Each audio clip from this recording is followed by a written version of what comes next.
اعوذ باللہ من الشیطان الرجیم، بسم اللہ الرحمن الرحیم۔ السلام علیکم 9th کلاس۔ آج ہم اردو کا تیسرا لیکچر آپ کے لیے پیش کر رہے ہیں اور سبق آپ پڑھیں گے، اس کا نام ہے کائلی، جو سر سید احمد خان کا لکھا ہوا ہے۔ یہ سبق آپ کی کتاب کے صفحہ نمبر 15 کے اوپر دیا گیا ہے۔ کائلی کہتے ہیں کسی کام کو نہ کرنا، اس میں غیر ضروری تاخیر کر دینا اور اس کو کسی اور وقت پر ڈال دینا۔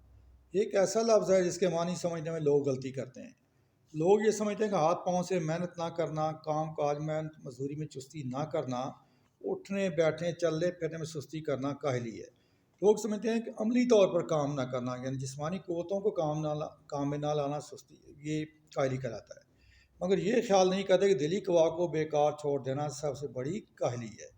دلی قوا سے مراد یہ ہے کہ ایسی صلاحیتیں جیسے سوچنا، سمجھنا اور کسی نئی چیز کے بارے میں فیصلہ کرنا، یہ تمام اہلیتیں اور صلاحیتیں جو اللہ تعالیٰ نے دی ہیں، ان کو دلی قوا سے سر سید احمد خان نے تعبیر کیا ہے۔ ہاتھ پاؤں کی محنت اوقات بسر کرنے اور روٹی کما کر کھانے کے لیے نہایت ضروری ہے۔ یعنی ہاتھ پاؤں سے محنت کرنا، یہ ضروری ہے کہ انسان اپنے لیے محنت کرے۔ اوقات بسر کرنا، زندگی بسر کرنا اس کے لیے بہت ضروری ہے۔ روٹی پیدا کرنا اور پیٹ بھرنا ایک ایسی چیز ہے کہ بمجبوری اس کے لیے محنت کی جاتی ہے اور ہاتھ پاؤں کی کاہلی چھوڑی جاتی ہے۔ یعنی انسان جب تک محنت نہ کرے اپنے لیے رزق پیدا نہیں کر سکتا، اور یہ انسان کی مجبوری ہے کہ انسان کھانا کھائے بغیر نہیں رہ سکتا۔ اس لیے ہم دیکھتے ہیں کہ محنت مزدوری کرنے والے لوگ اور وہ جو کہ اپنی روزانہ محنت سے اپنی بسر اوقات کا سامان مہیا کرتے ہیں، بہت کم کاہل ہوتے ہیں۔ یعنی جو لوگ اپنے ہاتھوں سے کام کرتے ہیں، جیسے کاریگر ہوتے ہیں، مزدور ہوتے ہیں، تو وہ عام طور پر بہت چست چلاک ہوتے ہیں۔ محنت کرنا اور سخت کاموں میں ہر روز لگے رہنا گویا ان کی طبیعت ثانی ہو جاتی ہے۔ ثانی کہتے ہیں دوسرے کو، یعنی یہ ان کی دوسری فطرت بن جاتی ہے، فطرت ثانی بن جاتی ہے کہ وہ محنت کرتے ہیں اور محنت کیے بغیر وہ نہیں رہ سکتے۔ مگر جن لوگوں کو ان باتوں کی حاجت نہیں ہے، وہ اپنے قوا کو بیکار چھوڑ کر بڑے کاہل اور بالکل حیوان صفت ہو جاتے ہیں۔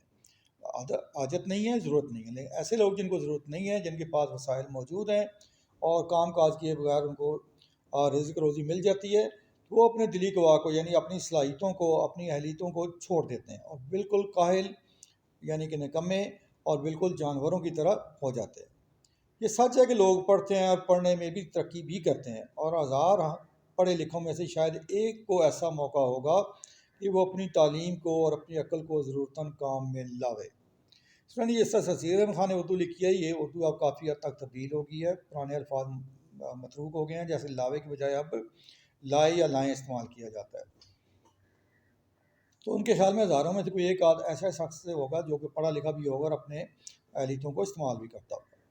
اگر انسان ان عارضی ضرورتوں کا منتظر رہے اور اپنے دلی قوا کو بیکار ڈال دے تو نہایت سخت کاہل اور وحشی ہو جاتا ہے۔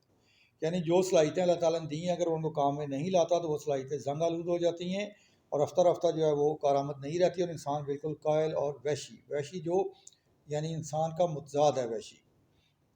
انسان بھی مثل اور حیوانوں کے ایک حیوان ہے، مثال جب کہ اس کے قوا کی تحریک سست ہو جاتی ہے اور وہ کام میں نہیں لائی جاتی تو وہ اپنی ایمانی خصلت میں پڑ جاتا ہے۔ ایمانی خصلت کیا ہوتا ہے؟ صرف کھانے کے لیے زندہ رہنا، اور جسمانی باتوں میں مشغول ہو جاتا ہے اور انسانی صفت کو کھو کر پورا حیوان بن جاتا ہے۔ بس ہر ایک انسان پر لازم ہے کہ اپنے اندرونی قوا کو زندہ رکھنے کی کوشش میں رہے اور ان کو بیکار نہ چھوڑے، یعنی اپنی صلاحیتوں کو کام میں لائے اور ان کو مزید بہتر کرنے کی کوشش کرے۔ ایک ایسے شخص کی حالت کو خیال کرو جس کی آمدنی اس کے اخراجات کو مناسب ہو اور اس کے حاصل کرنے میں اس کو چندہ محنت و مشقت کرنی نہ پڑے۔ یعنی کسی ایسے شخص کے بارے میں جو سوچیں جو صاحب جائیداد ہے اور اس کو اپنے اخراجات پورے کرنے کے لیے، زندگی بسر کرنے کے لیے کوئی محنت نہیں کرنا پڑتی۔ جیسے کہ ہمارے ہندوستان میں ملکیوں اور لاخراج اداروں کا حال تھا، اور اپنے دلی قوا کو بھی بیکار ڈال دے اس کا حال کیا ہوگا۔ یعنی ہمارے ہندوستان میں اس سے مراد یہ کہ سر سید احمد خان نے جب یہ سبق لکھا تو اس وقت ہندوستان پاکستان متحد تھا، انہوں نے ہندوستان سے ہی تعبیر کی ہے۔ ملکیوں سے مراد یہ مقامی لوگ، اور لاخراج اداروں کا یہ تھا کہ جو ادارے ٹیکس ادا نہیں کرتے یا جو لوگ ٹیکس ادا نہیں کرتے، اگر وہ اپنے صلاحیتوں کو ایسے ہی چھوڑ دیں ان کا حال کیا ہوگا؟ یہی ہوگا کہ اس کے عام شوق وحشیانہ باتوں کی طرف مائل ہوتے جائیں گے۔ فرینڈ آپ دیکھیں جو لوگ کام نہیں کرتے ان کے شوق کیا ہوتے ہیں، وہ کہہ لیں جانوروں کو لڑانا، آپس میں جانور پال کر ان کو دیکھتے رہنا، اور اس کے علاوہ جو ہے یہ ایسے یہ موٹر سائیکلنگ کرنا خواہ مخواہ اور اس طرح کی دوسری چیزیں جو شوقیہ طور پر کرنا اور کوئی عملی کام نہ کرنا۔ مزیدار کھانے کھانا اس کو پسند ہوگا، قمار بازی اور تماش بینی کا عادی ہوگا۔ قمار بازی جوا کھیلنا اور تماش بینی یعنی کھیل تماشے دیکھنا، فلمیں دیکھنا، ڈرامے دیکھنا آج کے دور میں ان کا عادی ہوگا۔ اور یہی سب باتیں اس کے وحشی بھائیوں میں بھی ہوتی ہیں۔ وحشی بھائیوں سے مراد یہ ہے جو لوگ انسانیت سے الٹ ہو جاتے ہیں، متضاد ہو جاتے ہیں۔ البتہ اتنا فرق ہے، وہ پاور بدسلیقہ وحشی ہوتا ہے، یہ ایک واضح دار وحشی ہوتا ہے۔ یعنی وہ جو ہوتا ہے ایک جاہلانہ قسم کی ان میں وحشت نظر آتی ہے، جبکہ یہ ایک ماڈرن وحشی ہوتا ہے، ایک وضع دار قسم کا وحشی ہوتا ہے، اس میں رکھ رکھاؤ پایا جاتا ہے۔ ہم قبول کرتے ہیں کہ ہندوستان میں ہندوستانیوں کے لیے ایسے کام بہت کم ہے جس میں ان کو قواعد دلی اور قوت عقلی کو کام میں لانے کا موقع ملے۔ شخصیت کے خیال میں ہندوستان میں بہت کم لوگوں کے لیے مواقع دستیاب ہیں کہ وہ کوئی اپنی صلاحیتوں کو عمل میں لا سکے، اور برخلاف اس کے اور ولایتوں میں اور خصوصاً انگلستان میں وہاں کے لوگوں کے لیے ایسے مواقع بہت ہیں، اور اس میں بھی کوئی شک نہیں کہ انگریزوں کو بھی کوشش اور محنت کی ضرورت اور اس کا شوق نہ رہے جیسا کہ اب ہے، تو وہ بھی بہت جلد وحشت پانی کی حالت کو پہنچ جائیں گے۔ شخصیت کے خیال میں ہندوستان میں لوگوں کے لیے کام کرنے کے مواقع نہیں ہیں، اور لیکن اس کے برعکس برخلاف اس کے برعکس اور ولایت کہتے ہیں وہ ممالک جن کے اوپر کوئی دوسرا حکومت کرے، اور جیسے انگریزوں کے لیے ہندوستان جو تھا ایک ولایت تھا، تو وہاں بھی لوگوں کی یہی حالت ہوگی۔ انگریز بھی کام کرنا چھوڑ دیں گے تو وہ بھی جلدی وحشت پانی کی حالت کو پہنچ جائیں گے۔ اگر ہم اپنے ہم وطنوں سے یہ کہتے ہیں کہ ہمارے ملک میں جو ہم کو اپنے قواعد دلی اور قوت عقلی کو کام میں لانے کا موقع نہیں رہا، تو اس کا بھی سبب یہی ہے کہ ہم نے کاہلی اختیار کی ہے، کیونکہ سستی کی وجہ سے ہم بہت سارے کام جو ہیں ان کو اپنے لیے کام سمجھتے نہیں ہیں، یعنی اپنے دلی قوا کو بیکار چھوڑ دیا ہے۔ اگر ہم کو قواعد قلبی اور قوت عقلی کے کام لانے کا موقع نہیں ہے تو ہم کو اس کی فکر اور کوشش کرنی چاہیے کہ وہ موقع کیوں کر حاصل ہو۔ قواعد قلبی دلی قوت ہیں جن کی ہم نے بات کی، اور قوت عقلی جو دماغ سے انسان استعمال کرتا ہے، اگر ان کے موقع نہیں ہیں تو ہمیں کوشش کرنی ہے کہ ہم وہ موقع کیوں کر حاصل کر سکتے ہیں۔ اگر اس کے حاصل کرنے میں ہمارا کچھ قصور ہے تو اس کی فکر اور کوشش کرنی چاہیے کہ وہ قصور کیوں کر رفع ہو، یعنی اگر ہماری غلطی ہے تو اس غلطی پر قابو پانا چاہیے۔ غرض کہ کسی شخص کے دل کو بیکار پڑا رہنا نہ چاہیے، کسی نہ کسی بات کی فکر و کوشش میں مصروف رہنا لازم ہے، یعنی اپنے آپ کو کسی کہہ لیں کہ تعمیری کام میں مصروف رکھنا چاہیے تاکہ ہم کو اپنی تمام ضروریات کے انجام کرنے کی فکر اور مستعدی رہے۔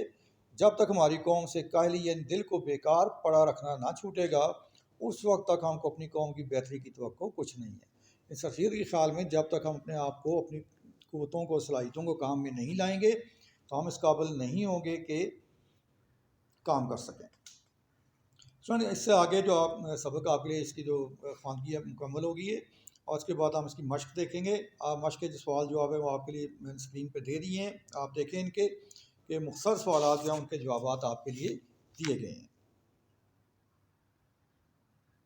اور اس کے ساتھ ساتھ کچھ آپ کے لیے یہاں پر دیے گئے ہیں جو معروضی سوالات ہیں، اور اس کے بعد آپ کے لیے انٹرنیٹ ایک مضمون ہے جو آپ کی مشق میں دیا گیا ہے کہ آپ نے لکھنا ہے، وہ مضمون بھی آپ نے دیکھنا ہے، اور اس کے بعد مزید جو آگے معروضی سوالات ہیں وہ بھی آپ کے لیے دے دیے گئے ہیں۔